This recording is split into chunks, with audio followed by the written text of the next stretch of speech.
Lioness Den. We're here today. Clearly, you all have heard the news about the actor Michael K. Williams, who allegedly, possibly overdosed yesterday. And so they were saying that his nephew found him deceased of a possible overdose in his Brooklyn, New York apartment in the Williamsburg neighborhood. The brother was from East New York, Brooklyn. And that allegedly there was drug paraphernalia in his place, in his apartment, in his home. So we're going to talk about this. We also see that 50 Cent's name is trending in response to this horrific tragedy. And then also it was revealed, I think the New York Post was talking about the brother's final post on social media. So make sure you come on into the Lioness Den, hit the like button, share this broadcast. We are also going to talk about how to prevent fentanyl and opioid and heroin overdoses in the Black community. There's something very, very specific that you can do in real time to save the lives of Black folks who overdose on opioids, fentanyl, or heroin. So we're going to talk about those things today. And we do want to give our deepest heartfelt condolences out to the family of Michael K. Williams. All right. So let's just get right to it. I guess we'll start with this article out of the U.S. Sun. But also, let me just go ahead and do this right quick. Copyright disclaimer under Section 107 of the Copyright Act of 1976. Allowance is made for fair use for purposes such as criticism, comment, news reporting, teaching, scholarship, and research.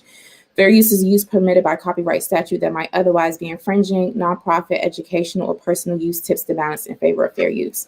So if you all didn't know, the brother was 54 years old, and he actually had a birthday coming up on November the 22nd. Just wanted to put that out there. He would have been 55. Shout out to the family who's in the Lioness Den. This is a horrible tragedy. Shout out to my brother, Black Voltron Reloaded. I see you all in the chat already. So let's go ahead with this article. And this is from thesun.com. All right. It says Michael K. Williams was, quote, found dead in a Brooklyn apartment after a suspected fentanyl or heroin overdose, causing tributes to pour in from fans and co-stars alike.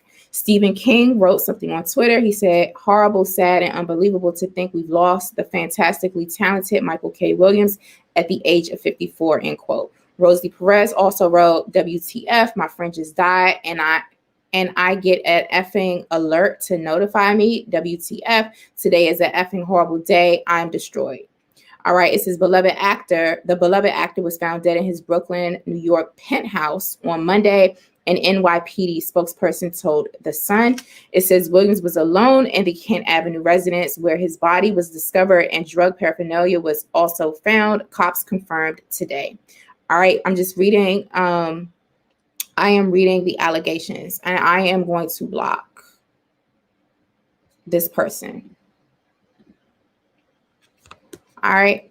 So also in the sun.com, it says the New York Post reported that Williams was found by his nephew, and their sources suggested that he died of a possible overdose from heroin or fentanyl. His cause of death has not been confirmed. All right. So we must be clear that when we're talking about this, we do not know the cause of death for certain. We do not know if he actually died of a heroin overdose or if he actually died of a fentanyl overdose or a combination of both or anything else. We do not know. We do not yet know the cause of death. So let's just keep it really, really clear. So when we're talking about this, we're talking about allegations. Okay. Now, also according to thesun.com, it says Williams was known for his role as Omar Little in the HBO drama series The Wire and playing Chalky White on Boardwalk Empire. All right. So that is from The Sun, thesun.com. Y'all can go ahead and read that. And then there's a lot of other like headlines and stories and things like that. So also from The Sun, this is from 44 minutes ago. It says 50 Cent under fire for using Williams's death to promote his show. Have y'all heard about this? Right. I'm reading from The Sun, but I also had this pulled up on Yahoo. It says 50 Cent under fire for using Williams's death to promote his show. 50 Cent has come under fire for his tribute to Williams posted on his Instagram story yesterday. It says the rapper shared the report of his death, writing, quote, "Damn, if you didn't see Raising Canaan, check it out. That fentanyl is no joke, killing the clientele," end quote, plugging the Stars show. Quote, Power Book 3, Raising Canaan, based on his childhood in Queens. So, and it says, quote, "R.I.P. Michael K. Williams," he wrote. That's what 50 Cent wrote. According to this article, it says misspelling the actor's name and following it with the hashtags promoting his line of wine and cognac. Fans were upset about the impersonal tribute, which seemed only to promote his own work. Was that a tribute or was that a non-tribute? Right? Nothing about this, it is completely inappropriate to promote yourself or any of your brands when someone else has passed away. Now, I also did see some other tweets and some things from the past, and it seems like there had been some static, if I'm not mistaken, at one time between Michael K. Williams and 50 Cent. Okay, so what I have seen 50 to do or have heard of what he does on his Twitter, I don't follow him. I think he's really petty and disrespectful, and I don't think that is a pettiness on a man. To me is moist, but that's just me. He's a bit of a bully. He's petty. He attacks people. He makes jokes. Is completely inappropriate. And so the way I read these tweets from 50 in response to Michael K. Williams, I saw it as him taking jabs and also being petty, being nasty, being very, very low vibration at this. And it's a bit mocking as well. And it's, clearly it goes without saying that it is completely in poor taste. So if people are, if people are upset or annoyed with 50 Cent based off of those tweets, I don't think that was him sending condolences as well. I think that was just him promoting himself and being a smartass or an asshole, quite frankly. So that's how I read into that. So that is also trending in response to Michael K. Williams. And unfortunately, we're not going to let that, overshadow this brother's life and his contribution. I think he was up for like 5 Emmy nominations or 6 Emmy nominations or something. He was a phenomenal actor. And Black Voltron Reloaded said 50 is being 50. Yeah, true. Which is a troll. So absolutely. BJ Rick says, my prayers go out to the family. May God cover him. This is a huge loss. Absolutely. Right. And y'all are sending your condolences. Feel free to continue to put those in as we go through the rest of today's broadcast. If you're just tuning in, I'm your sister Lioness Crowned. We're here normally weekdays at 12 p.m. Eastern time, right here at FlyNubianQueenTV.com, which is the YouTube channel. The name of this program is The Lioness Den. This is not a show. I'm not an entertainer. This is not about play. This is about constructive conversations that are justice producing and helping us dismantle this global prison system of anti-Black racism and white supremacy, right? And so when we do look at current events, things that happen with celebrities, which I don't really talk about celebrities or any of that unless there's a constructive or higher purpose to it. And so we do want to send our condolences to the family of Michael K. Williams. And we also want to thank the brother for his artistic genius and what he was able to do on the screen and the different characters that he played. I don't know if you all remember last year I had Dr. Cleo Monago on and we did a whole series about all of the episodes of Lovecraft Country, and Michael K. Williams also played a role in that. He played the protagonist's father, who actually was a closeted homosexual man in the show. So, we've seen Michael K. Williams play a variety of roles, just across like everything that he's done. But my favorite thing seeing him in was definitely Boardwalk Empire. I love that entire series. I saw every single episode of Boardwalk Empire, y'all. So there, like, again, there's a lot, many things trending. I'm going to make his face bigger on the screen while I replace the battery. And I do want to say that, this brother was only 54 years old. 54 is young. And we don't know yet if he actually, passed away due to a fentanyl overdose or not. But there's a lot going on with fentanyl and Black folks these days, right? There's a lot going on with fentanyl and Black folks. There's, clearly a heroin epidemic and all of these things. And so we want to talk about specifically what can be done. What happens if, you are out somewhere or you're in the house or something and one of your relatives, God forbid, right, or someone or even a stranger is ODing in front of you off of heroin, fentanyl, or an opioid, right? There is a particular medication called Narcan. It has a longer name, but for the sake of today, it's Narcan. I'm going to share some resources about it, where you can go to get trainings for Narcan, and also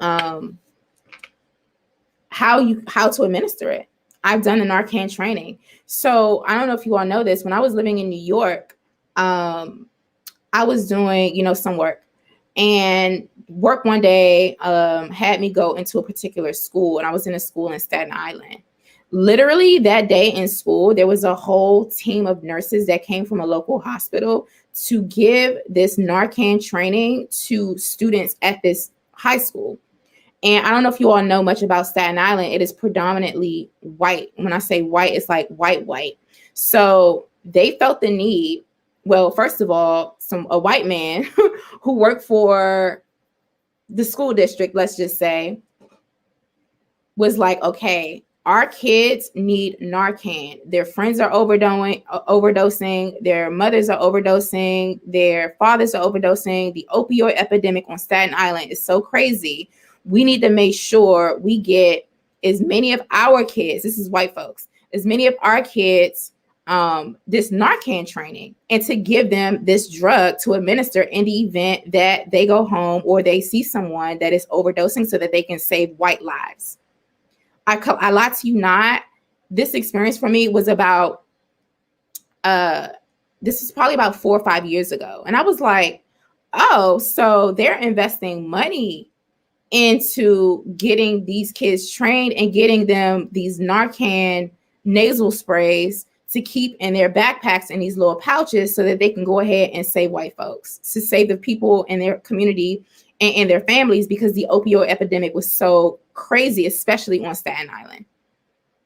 So I was like, wow, why aren't there Narcan trainings in Brooklyn? Why aren't there Narcan trainings in Queens, in Staten Island, in DC? And I was just like, wow, this is an actual thing. And so I was like, okay. So since then, then I've done the training as well. I know how to do it. So I just want to let folks know, I think that you all should definitely look into your local health departments. You definitely need to, do some research, see if hospitals and things are offering them. But if we have Black folks who are out here, and we're not condoning folks, we don't want anyone on drugs or anything like that. But if you see somebody ODing, we should have the tools, the resources, and the options to save Black people from losing their lives to this stuff, right? And then hopefully getting them into some treatment. Yeah, while they're locking us up and killing us, right? They're giving literal minors Narcan trainings and showing them how to administer this nasal spray and to do these chest rubs in order to save people that look like them from overdosing and dying. With government money going towards it as well, though, from school districts and things. So these are things that we need to be advocating for and putting into place, right? If you're just tuning in, you're in the Lioness Den. I'm your sister, Lioness Crown. Be sure to hit the like button, share this broadcast, subscribe to the channel. Come into the Lioness Den, normally here weekdays at 12 p.m. Eastern time. Also, text the word Queens to 31996. That's Queens with an S to 31996. That way you will be notified when we go live. So Black Voltron Reloaded says, I was just visiting back east in Pennsylvania, Maryland, West Virginia, Virginia, Ohio a few weeks ago. Damn near everyone had Narcan on them or close proximity to them. I was like, wow. Were these Black folks or white folks? Have you seen a lot of Black folks with Narcan on them? Black Voltron, because in my experience, a lot of our people don't even know what Narcan is, which is why we're about to get into this stuff right now. Let me know. I'm curious. And we want to shout out Motown House. Thank you so much for coming in and moderating for us today, bro. Right? My Aries sister says rehab for us is prison, homelessness, death, etc. Exactly. Okay, so I'm gonna go ahead and do that. Show that comment. So our brother, Black Voltron Reloaded says mostly white folks. So you know then, bruh, the importance of why we need to get the word out and let our folks know exactly what the hell Narcan is, right? What Narcan is. So the first thing I'm going to do is I am going to, I guess I could share my screen. Mike Laurie, are you a troll? If you say anything else that looks suspect, I'm out to block you. You said bad batch. It doesn't matter if it's a bad batch or a good batch. We don't want our people on fentanyl. One, and then two, if Black people are going to be on fentanyl, we should be at least be able to have the tools to save their lives. So I don't understand what you're putting in to the chat and why. All right. So listen, this is what I'm going to do. I am going to stop sharing that screen. And I want to go over to this New York City website, for example, and I'm sure that, and I want y'all to look into the local departments of health for your state or, drug overdose prevention services, etc. So this is the oasas.ny.gov prevent-overdose, right? You can see it right there on the screen. All right, it says overdose prevention. This is what Narcan looks like, and these are the little rescue kits. It says the presence of fentanyl has increased the risk of overdose for users of any drug, including first-time users. Okay.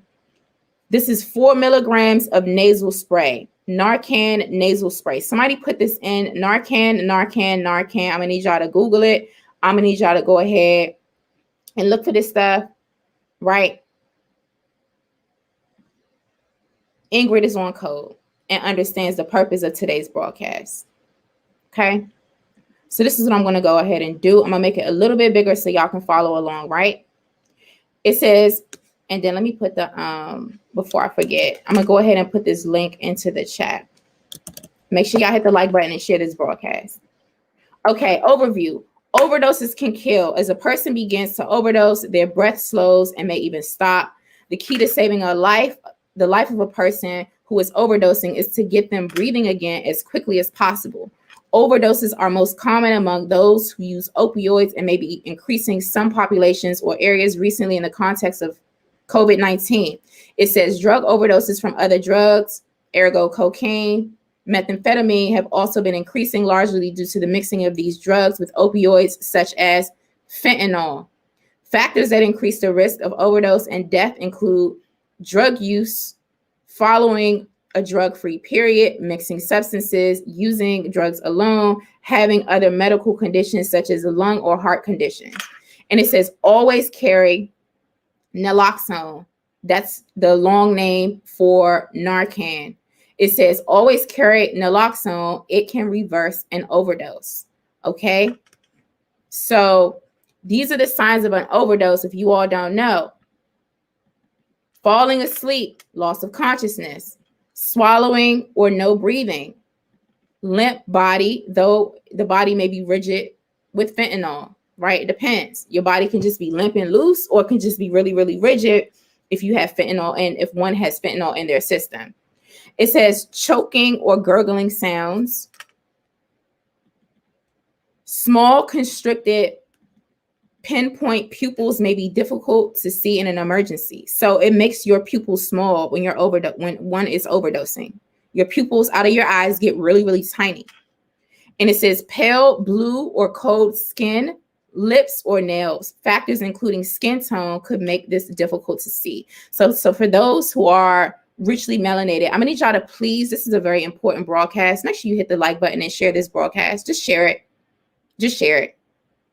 Right? Just share it. We do not know if our brother actually overdosed from fentanyl. However, fentanyl is in the conversation, and we do know that more, it was a comedian that passed away, more Black folks are getting addicted to and overdosing on opioids, fentanyl, heroin, and all this stuff. And so it is our job to have the most constructive conversations, because remember, we're producing justice. Let me just pause right here. We're producing justice. And justice is defined that guaranteeing that no person is mistreated and guaranteeing that the person who needs help the most always gets the most constructive help, right? So many of our people who are already disenfranchised, already living in a system of anti-Black racism, white supremacy, if they are in large numbers overdosing on fentanyl, opioids, and heroin, we must guarantee, it is our commitment, right? This is codification. It is our commitment to guarantee that the person, our people who need help the most, always get the most constructive help. And so the most constructive help for a person, a Black person who is ODing or could potentially OD on an opioid, fentanyl, or heroin, the most constructive help would be to prevent it. So we're talking about prevention. And in this case, specifically and tangibly, Narcan can be used when a person is overdosing to save their life, at least in time until the medics get there, right? So this is the purpose of today's broadcast. I'm gonna need y'all to stay on code and stay on topic in the chat. So we do not know if our brother, Michael K. Williams, actually overdosed on fentanyl or heroin. They're alleging that there was some paraphernalia in there that could indicate that. We do not know, but what we do know is that Black folk in large numbers are now taking fentanyl and opioids, right? And there's a heroin epidemic, period, right? So we're coupling this particular Narcan conversation and these, yeah, exactly. It's tactical and tangible. We're doing this right now because fentanyl, heroin overdose has come up multiple times within Black society as trending in the media as a result of alleged celebrity overdoses. I hope y'all can follow me. But again, I must say, we do not know exactly the cause of death of Michael K. Williams in this moment. They are alleging that he could have possibly overdosed on fentanyl and or heroin. Now, my brother Black Voltron Reloaded was saying that when he was traveling, he saw about 95% of white folks carrying Narcan in another comment he put. But then he also put those Narcan, naloxone nasal containers were littered all over the streets along with needles in Pennsylvania, Pittsburgh, West Virginia, and Ohio, like the crack era. I believe it, because guess what? While Black folks are out here ODing on this stuff, white opioid, fentanyl, and heroin addicts are doing heroin, opioids, and fentanyl and ODing, and they got people in their community that's giving them nasal spray Narcan to resuscitate them and prevent them from dying of an overdose. Right? Right? Mm-hmm.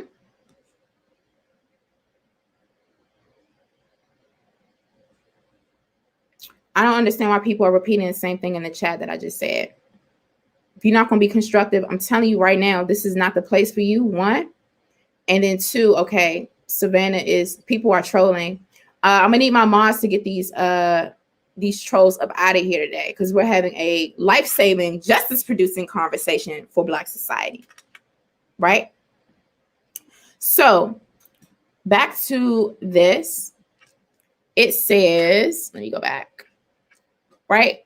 If you suspect an opioid overdose, you should call 911. Administer naloxone, which is Narcan. Giving naloxone to a person who is overdosing can save their life. COVID-19 should not stop you from using naloxone when needed. It is very safe to do so. If you are trained and comfortable doing so, you can also do rescue breathing and or chest compressions until they wake up. So when I did the Narcan training, it shows you how to do all of that stuff. But again, that was pre-pandemic. It says when the person wakes up Advise them that treatment can help and that medication is available for opioid use disorder, and wait for an emergency to help arrive. Right? And it shows you how to do all of this stuff, and it tells you exactly what fentanyl is and stuff like that. But listen, let me go back up to this image. Y'all see this little pouch right here? Because I did mine in New York. So in this pouch is not just the 4 milligrams of the Narcan nasal spray. In this pouch, there's also rubber or polyurethane gloves, because they advise you do not touch a person who is potentially overdosing on fentanyl, because you don't want that to get into your skin. It absorbs in your skin. You can get high, you know what I'm saying, and have some sort of reaction. So they give you gloves in this pouch. You also get, I think there's also some like medicated like wipes, alcohol pads, and then definitely the nasal spray, right? And so there's a particular technique that you use in order to administer it. So I just wanted to make that clear.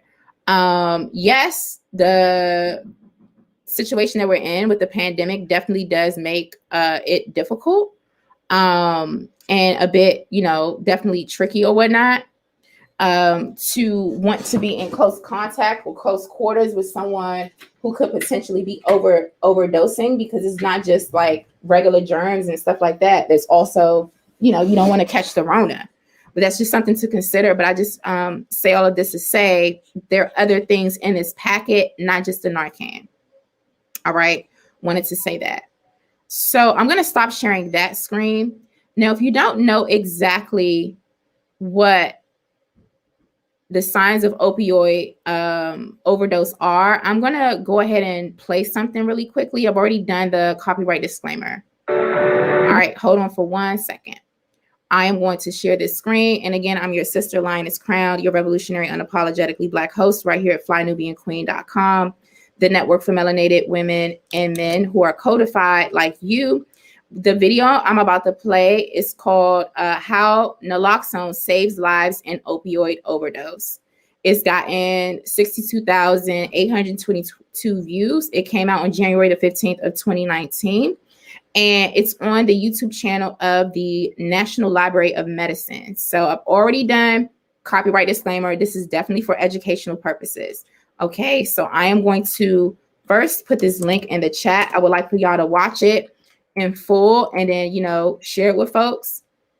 But then also, I'm just going to play a clip here. Let me go ahead and share this screen. And I would appreciate if you all would spread the message and tag people, share today's broadcast. Here we go.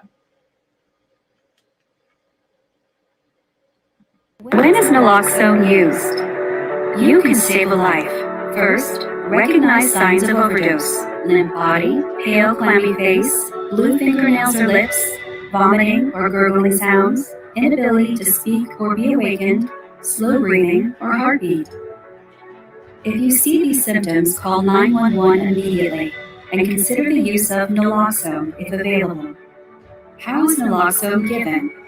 Home preparations include a nasal spray given to someone while they lie on their back, or a device that automatically injects medicine into the thigh. Sometimes, more than one dose is needed. The person's breathing also needs to be monitored. If the person stops breathing, consider rescue breaths and CPR if you are trained, until first responders arrive. How does naloxone work? Naloxone is an opioid antagonist, which means that it blocks opioid receptors from being activated. It is so strongly attracted to the receptors that it knocks other opioids off. When opioids are sitting on their receptors, they change the activity of the cell. Opioid receptors are found on nerve cells all around the body. In the brain, opioids produce feelings of comfort and sleepiness. In the brainstem, opioids relax breathing and reduce cough. In the spinal cord and peripheral nerves, opioids slow down pain signals. In the gastrointestinal tract, opioids are constipating. These opioid actions can be helpful. The body actually produces its own opioids called endorphins, which help calm the body in times of stress. So this video definitely does talk about what opioids do, but we're not going to get into all of that. We just want to get to the point of what Narcan does and how it works. And so it's definitely past that point. And this video, it has a video outline, so you can go to the different timestamps. Where do I want to go? So it went into how Narcan is given, how it works, how do opioids affect the body, and then it talks about opioid withdrawal symptoms. So once someone's no longer on fentanyl or on an opioid, exactly what that does to the body. Okay. Now, what I can do is, it talks about what an opioid is at the beginning, and then also what Narcan is and like sort of what it does. And so it shows you the part that I wanted you to see, which is how you administer it. It's a bit more nuanced than that. Like, definitely, you have to look for the warning signs of someone who could be possibly ODing. Remember, we went through those. If you want to know those warning signs, I can read them off to you one more time. Warning signs of an overdose are, and if you could, please put these into the chat: limp body, blue nails, pale face, someone who cannot be awakened or woken up, right? Blue lips, vomiting, gurgling, someone who cannot speak, slow breathing, and slow heartbeat. Okay, let me go back. Limp body, blue nails, pale face, blue lips, vomiting, gurgling, someone who cannot speak, slow breathing, slow heartbeat, cannot be awakened. All right. Those are the signs of an overdose. And so basically what you would do is you would look for those signs, and then you're welcome, Olivia. You would look for those signs, and then you would first call 911. You need a medic for sure, right? That person is going to may have to be resuscitated. You don't know, but call 911 first for medic. And then you take the Narcan out, put your gloves on, and then you put the person on their back. And if they're not initially responding, what I learned, thank you so much. What I learned, if they're not initially responding, you can do a chest rub. And does anyone know what a chest rub is? Take your knuckles and you dig them in the center of the chest to see if they'll get you can get a reaction out of them. Yeah, foaming at the mouth too, right? See if you can get a reaction out of them. And then, you sort of elevate their head, you put the Narcan up their nose, and then you stand back. Because if they pop out of that OD, then they might start popping off on you, right? So it can also be, a bit risky. But again, remember, I told you, I've witnessed children, white kids in school, getting this training and going out and being armed in the world to save the lives of other white people and their relatives and friends and things who could potentially overdose. Meanwhile, listen, I've gotten so damn tired of walking down the street or riding somewhere and seeing our people overdosing, then having to stop and call the Department of Health. Right now, these videos and things, they say call 911. I don't call 911 personally. When I see Black folks overdosing, what I do is I have a number like literally on speed dial. I'll call the Department of Health, the local Department of Health agency that will come out, and they'll come out first and they'll dispatch, and then they'll communicate with EMTs and 911 and stuff like that. I never call 911 because how many times have we seen calling 911 and then yes, thank you, Olivia. Call 911 and then 911 comes up either trying to arrest or assault or abuse or shoot or whatever the person who is in distress, who needs the most constructive help in that moment. Right? So I call the Department of Health, and you might want to start doing that, especially if you live in a big city. There are numbers, overdose prevention programs, social services programs that do, that work with, folks who are in rehab or could be potentially overdosing, people who are experiencing homelessness, who could be on drugs on the street. There are numbers in most places where you can call. Okay. I call them first. I do not call 911 personally. And I'm not telling y'all not to call 911. I don't call 911 because I literally have the Department of Health and a specific agency that responds to people who are overdosing in the streets. And they're always out circulating. You know, they're always out patrolling in the event that something happens. And so they'll get there before oftentimes an EMT would. Okay. Yes, the steering rub. Motown House said the first time I heard of a steering rub was unfortunately during the Amber Geiger trial. She said it as if it'd be good for a gunshot. WTF. Yeah, it's not good. A steering rub is not good for a gunshot. That is like causes more distress. And I would assume, or I would suspect that it would actually try to probably kill the person or injure them even more and faster. Right. Thank you so much, Olivia Bronx. We really appreciate you for coming in. Right. Yeah, I call the Department of Health every time. And literally, like, have y'all ever seen somebody who's like literally laid out in the street or overdosing and people will like literally walk over them or walk past them like they don't see them? Have you ever seen that? Or have you ever been that person? No shame, no guilt. Just, you know, this is about being on code. We're still learning, right? There's been times where I'm just like, look, I can't stop the day. I can't stop the day and wait until the EMTs or a social worker or someone gets here, right? But I will take a picture. I will call and give the location, a description of what the person got on, right? But we do what we can do with what we can do. But I literally don't understand.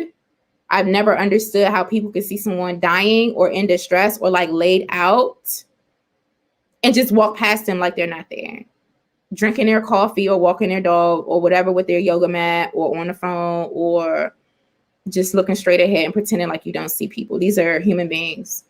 And this is what people do when it's a Black person laid out.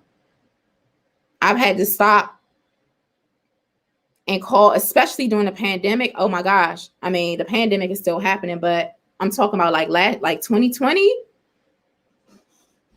I was like, damn, how am I gonna make it to this protest or this demonstration or this press conference? And it's so many Black people that I'm seeing, you know, literally like laid out in the street, right? Laid out in the street.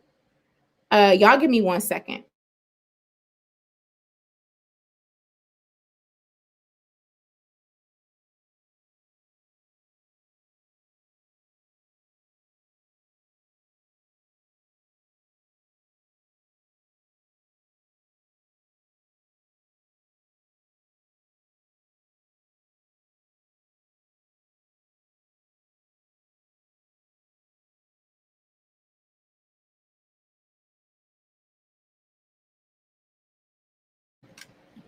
So yeah, that's basically, I'm going to have to go, y'all. It's my next appointment.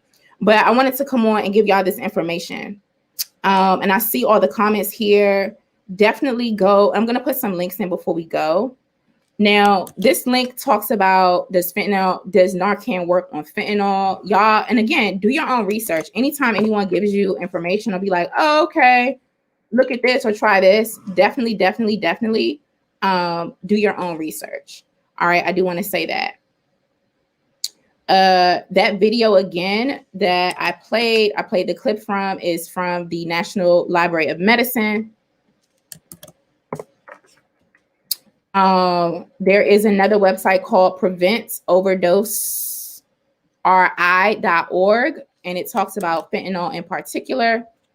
So that is in the chat as well. If you're watching the replay of this, go over to the YouTube channel, go to this original live stream and go into the live comments to access these very, very, very important links.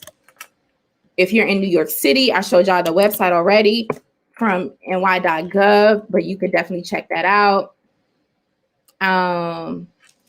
This is another one from Narcan.com. Now, there are some side effects to this, but they're saying that they're minimal. Again, do your own research. However, my whole thing is that if our people are overdosing and there is something out there that could prevent that from happening, then we need access to that. We need to make sure we have access to it. And we also need other preventative measures and like trying our best to make sure that our people don't get hooked on these drugs. Like for real, just say no to drugs. Right. So all of those links are in. I didn't have any intention of going through all of those pages or links. However, I wanted to make sure you're welcome.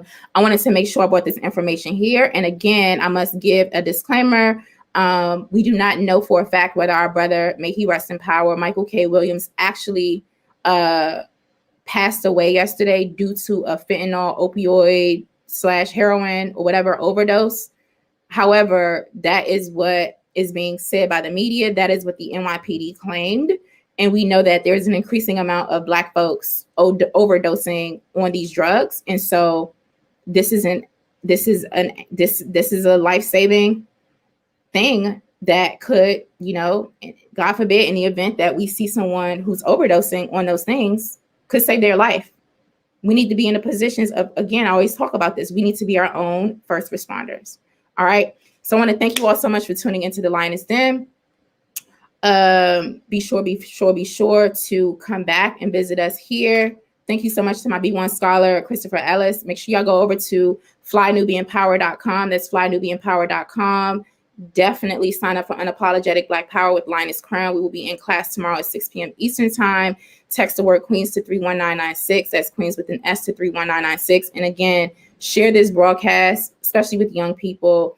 Look in your area for Narcan training, get access to this stuff, and let's try to do any and everything we can to prevent these overdoses and to prevent our people from getting on drugs, and then for also supporting our folks of getting off of them. All right. Now, this broadcast is ending, but so is global racism and white supremacy. We will trample this beast through fortitude, preparedness, and collectivism. And always remember that they stole us, they sold us, so they owe us. Until next time, family, peace and Black power. And also, we want to once again say, rest in power to our brother, Michael K. Williams. We thank him for his wonderful contribution to the arts and using his gift and talents, to play those roles in media, right? So we thank him for that entertainment. All right, y'all. Until next time, peace and Black power.